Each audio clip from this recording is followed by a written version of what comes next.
recomendei e sempre vou recomendar escutar nativos no seu processo de aprendizagem do inglês, porque realmente essa é uma das maneiras mais rápidas de você chegar à fluência, se não a mais rápida. Porém, quando a gente escuta, a gente também tende a imitar o nativo. Tem muita coisa dispensável e até perigosa no que os nativos falam. É disso que vamos falar hoje. O primeiro hábito que você deve evitar é falar muito rápido. A gente tem que lembrar que, na realidade, o mais importante da comunicação é a mensagem que está sendo passada. Se ela não for bem compreendida, não vai ter valor. E não é isso que a gente quer. Quando a gente expressa as nossas ideias, a gente quer ser compreendido. Então, quando eu estava aprendendo inglês, eu ficava com vergonha por pensar que não estava tão bom e se eu falasse rápido, então eu passaria logo a mensagem e não tinha mais que preocupar com isso.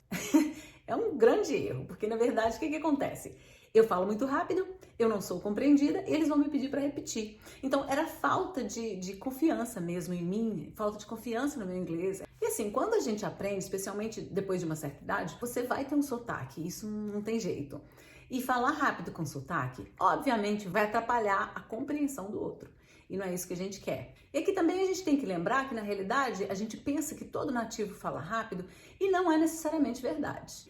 Toda língua que a gente não conhece bem parece que é rápida. Não é minha língua, pra mim eu acho rápido, porque quando eu penso naquela primeira palavra já soltou mais 21 e eu tô aqui tentando entender. Então, não é necessariamente rápido, é a gente que pensa por não conhecer bem a língua ainda. Minha filha gosta de me ajudar na cozinha. E aí, o que acontece? Ela me vê cortando a cebola rapidinho, com aquela faca grande. E eu gosto de cortar cebola rápido porque, na verdade, eu choro muito com a cebola. Então, para eu poder me livrar daquilo rápido, eu corto rapidinho, coloco numa coisa, cubro ou coloco na água. Ela me viu outro dia e falou, mamãe, como é que você consegue fazer isso tão rápido? E tentou fazer também. Eu falei, filho, não tenta, porque isso aqui tem muitos anos de experiência. Então não faça, porque na realidade você tem que fazer devagar para você, aos poucos, pegar a rapidez. Isso não acontece da noite para o dia.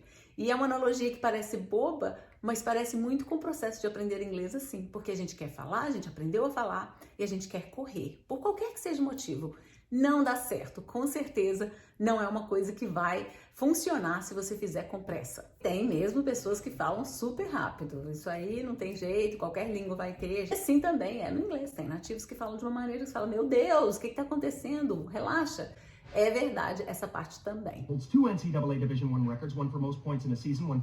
Mas você não quer imitar esse tipo de nativo. Outro mau hábito de nativos que você não quer imitar é o uso excessivo de fillers. O que são fillers? Fillers são essas palavrinhas que a gente usa para preencher as pausas. Well, actually, okay. Todo mundo usa para conectar ideias. Você tem que pensar para falar e, portanto, acontece essa pausa, que é totalmente compreensível, acontece em todas as línguas, porém, tem gente que desenvolve o hábito de fazer isso demais. E aí a conversa fica feia, o interlocutor vai perder o interesse e quando a gente está aprendendo uma língua, a gente deve evitar isso. E a gente tem que lembrar que em todas as línguas você vai ter aquele mau comunicador, né? A gente percebe muito que as pessoas fazem isso quando elas estão nervosas numa conversa, numa entrevista de trabalho, por exemplo, que elas querem pensar muito antes de dar uma resposta, porque estão preocupadas com o tipo de resposta que vão dar em qualquer conversa, né? Isso pode acontecer. Acontecem também muito com os falantes mais jovens, com as pessoas, os adolescentes, it's kind of, sort of. I'm always weird about they wanted to watch it together and I was like, well, I don't want to sit there with them. Se você está escutando o nativo falar e você percebe que ele faz isso demais, evite fazer, porque possivelmente aquele nativo não está se comunicando bem. Um terceiro hábito aqui, gente, que você deve evitar a qualquer custo é o uso de palavrões ou qualquer palavra que seja ofensiva. Uma coisa que eu reparei muito durante o meu processo de aprendizagem em inglês, mais especialmente depois que eu vim para os Estados Unidos, é que falar o palavrão de outra língua fica mais fácil do que falar o palavrão na sua língua. E é interessante ver que tem gente que não fala palavrões na língua deles, mas quando está aprendendo inglês, enche a boca de porcaria. Isso acontece por quê? Às vezes porque imitam os nativos, obviamente, e esse nativo fala muito palavrão. Você pode até imitar, você pode aprender dessa forma, mas saiba o que você está falando, né? Obviamente. Não é todo mundo que faz isso, mas tem gente que realmente imita um vlogger. Às vezes ele é condescendente, ele ofende as pessoas. Então, aqui também a gente deve observar a diferença cultural, porque às vezes na hora que traduz, não é ofensivo para nossa cultura, né? Mas que para a cultura do outro pode ser ofensivo. E é por isso que eu falei que pode ser perigoso. E sem dizer que é como se fosse música que você não consegue esquecer, uma música que fica na sua cabeça o dia inteiro. Se você escuta a pessoa que fala com palavrões e com palavras ofensivas, sem querer você acaba usando aquilo. É muito importante saber a conotação das palavras antes da gente usar, né? Então, na hora de comunicar, seja a sua língua, ou seja o inglês, ou seja outra língua qualquer, você tem que pensar sobre o que você fala e o efeito que aquilo tem no outro. Então, é por isso que a gente toma cuidado com a conotação das palavras. Aqui nos Estados Unidos, quando a gente compara com o Brasil, eu acho mais perigoso, porque tudo as pessoas falam em processar. Além da gentileza natural, humana que todo mundo tem que ter, aqui você tem que ter mais esse cuidado no sentido de comunicar corretamente, de não falar uma coisa que você não quer que seja mal interpretada, porque às vezes isso pode, como consequência, ter um processo, uma coisa assim, pode ser sério. Então, falar aqui, por exemplo, a palavra gordo, se você precisar usar essa expressão, você vai dizer que a pessoa está acima do peso, que é overweight. A minha filha sempre achou que F-word é outra coisa que o americano faz muito para evitar falar o palavrão. The F-word, probably. The F-word. The F-word. Então, quando a minha filha escutava as pessoas falarem em F-word, quando ela era mais novinha, ela achava que F-word era para fat. Ela sempre evitou falar a palavra fat porque ela sabia que era ofensivo. Mas tem exemplos que são mais severos, né? Negro era uma palavra que é muito próxima de uma muito ofensiva, N-word. A palavra N nos Estados Unidos, que eu não vou dizer aqui, é super ofensiva e perigosa para ser falada. Aqui nos Estados Unidos eles falam muito you are what you eat. Mas isso aqui é para falar de uma dieta, né? Para você comer uma comida limpa, que é saudável. Mas eu gosto de pensar que you are what you speak. Então tome cuidado. Um próximo mau hábito que alguns nativos têm e que você não quer imitar é mumbling. Mumbling é como se fosse resmungar. A pessoa não fala direito. Sabe aquelas pessoas que falam que a fala delas não é clara para você? É o jeito da pessoa. Tem gente que é assim naturalmente, que não consegue enunciar o que está falando, que não abre a boca direito. Isso é que é mumbling. E é claro que existem essas pessoas em todos os lugares e, portanto, nativos dos Estados Unidos ou de qualquer outro país que falam inglês também fazem isso. E é o tipo de gente que você não vai querer imitar. Às vezes pode ser de propósito, né? Para não ser entendido realmente. Às vezes é porque são tímidas, não conseguem mesmo falar de uma forma clara, porque estão tentando se esconder de alguma forma. Então isso acaba sendo como falar rápido demais, que é uma estratégia do cérebro para acabar logo com a comunicação.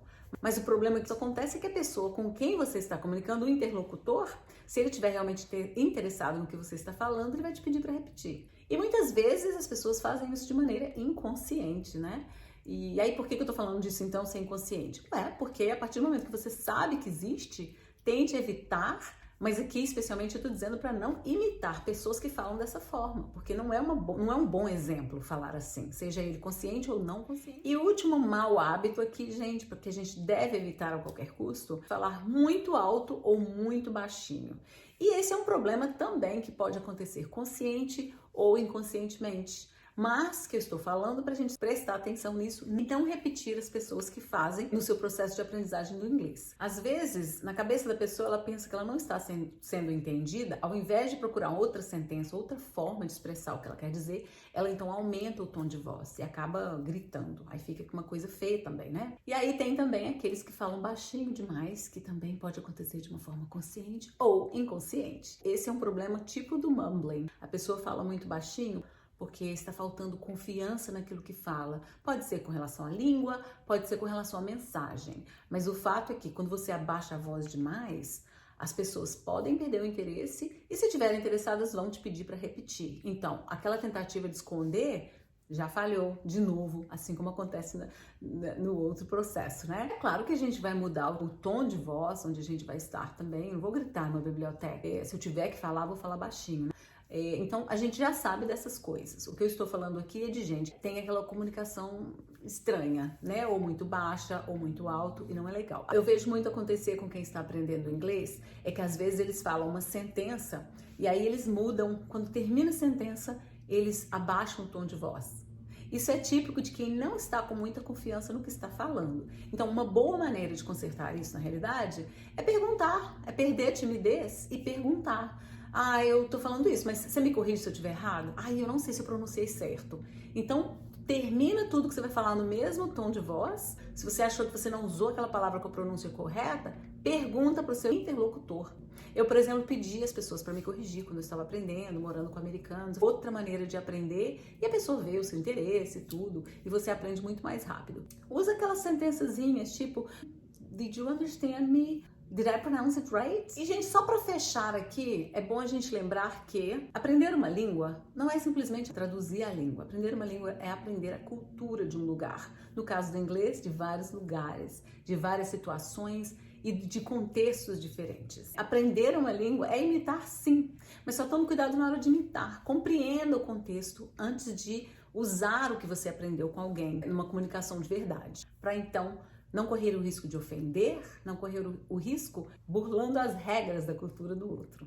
E saber disso no inglês, eu diria que é mais ainda importante do que outras línguas, porque o inglês é uma língua universal, especialmente os Estados Unidos, que ditam as regras para o mundo, né? Através de séries, filmes, músicas, vocês sabem que é worldwide. E é por isso que a gente tem que tomar cuidado, porque na realidade esse país tem muitas coisas boas, mas também muitas coisas ruins comunicadas todos os dias, enchendo a mente das pessoas. E é por isso que a gente tem que ficar de olhos e ouvidos abertos. Gente, eu espero que esse vídeo tenha ajudado vocês no seu processo de aprendizagem. Espero que vocês tenham gostado desse vídeo, dê o seu like se você gostou. Compartilhe esse vídeo com algumas pessoas que você sabe que podem se beneficiar do assunto, né? Que estão aprendendo inglês. Por hoje é só e a gente se vê no próximo vídeo. Tchau!